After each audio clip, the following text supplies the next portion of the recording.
Welcome to The Explainer. Today, we're strapping in for a full-on security drill.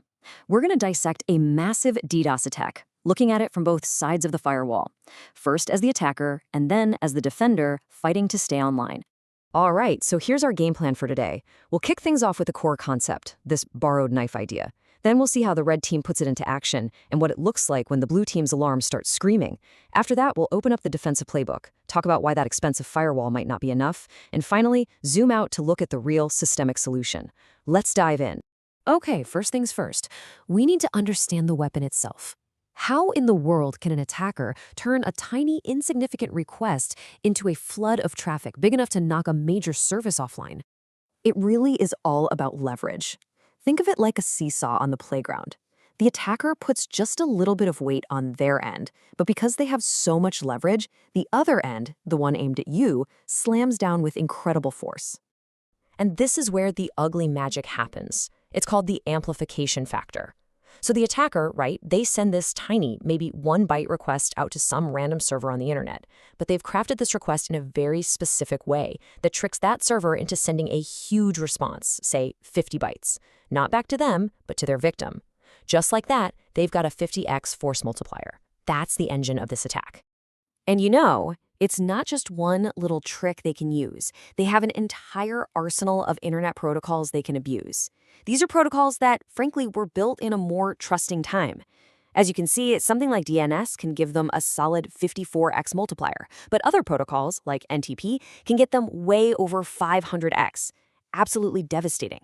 All right, so how does an attacker actually pull this off? Let's switch gears and put on our red team hat for a minute and walk through their brutally effective 3-step plan. Step 1, reconnaissance. They scan the internet looking for unwitting accomplices, servers that are accidentally left wide open. Step 2, IP spoofing. This is key. They fake the return address on their tiny requests, making it look like the requests came from you, the victim. And step 3, execution. They fire off their small queries to all those servers at once, and all the massive replies get sent directly to you. And here's a look at what this actually looks like in a lab. A super simple 64-byte query from a command line, and boom, it tricks the DNS server into spitting back a response that's nearly 50 times larger. Now imagine doing that 1,000,000 times a second. Okay, enough of the red team. Let's flip the script. What's it like in the Security Operations Center, the blue team, when this tidal wave of data comes crashing down? Pure chaos. That's the only way to describe it. 1 second, everything's green. The next, every single alarm is blaring. The bandwidth charts just flatline, completely saturated. Latency skyrockets into the thousands of milliseconds, and then nothing. Timeout. Your service is hard down. Okay, so you're in the hot seat. The alarms are screaming, the site is down. What's the move? Well, here is the engineer's playbook for fighting back, and we're going to break it down into short, medium, and long-term actions. First up, we've got immediate triage. This is like applying a tourniquet on the battlefield. These are the things you can do right now with the equipment you control in your own data center. So an engineer's first instinct, right? Use the tools you've got. You might try to throw up an access control list, or ACL, on your router. It's basically a block list saying, hey, don't let any of this specific traffic in. Or you might try to rate limit it. But, and this is a huge warning, these actions only protect the servers inside your building. The internet pipe leading to your building is still completely and totally clogged.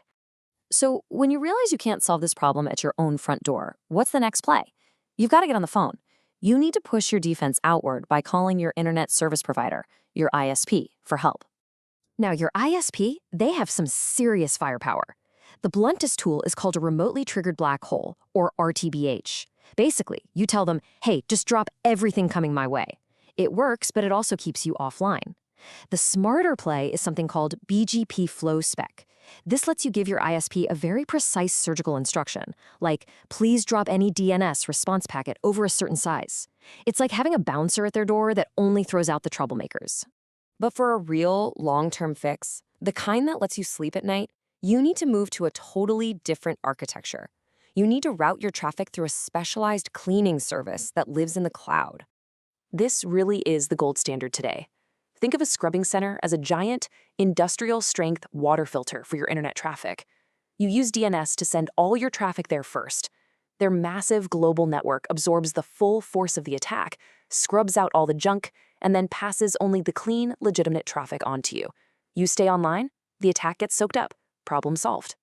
All right, let's talk about something that comes up in almost every postmortem.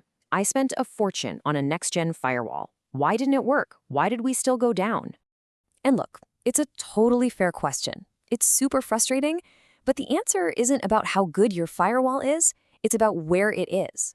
Location is everything. Okay, here's the brutally simple truth. Your firewall is a super strong gate, right? But the attack isn't trying to break down the gate, it's just blocking the tiny road that leads to it. If you have a 10 gigabit internet pipe and the attacker is throwing 50 gigs of junk at you, that pipe is clogged solid. Your fancy firewall never even sees the traffic because it can't get to the front door. So, we've gone through the defensive playbook for our own castle. But what about the bigger picture? How do we stop these attacks from even being possible in the first place? The real systemic fix is for internet providers to stop this at the source. There's a best practice called BCP38, or ingress filtering. It's a simple check. Is the traffic leaving my network actually from my network? If an ISP sees traffic with a faked source address, they just drop it. If everyone did this, it would be almost impossible for attackers to spoof their IP address. You basically take away their borrowed knife. So what are the big takeaways from our security drill today? Well, first, attackers are sneaky. They hide by faking their IP address and literally turn the internet's own infrastructure against you. And second, modern defense has changed. It's not about one big wall anymore. It's about having a smarter, layered, cloud-based architecture that filters threats way before they get anywhere near you. And that leaves us with one final and kinda huge question. We have a playbook to protect our own castle, for sure. But how do we, as a community, fix the insecure foundation that the entire internet is built on? How do we secure the protocols we all rely on every single day? That is the real challenge.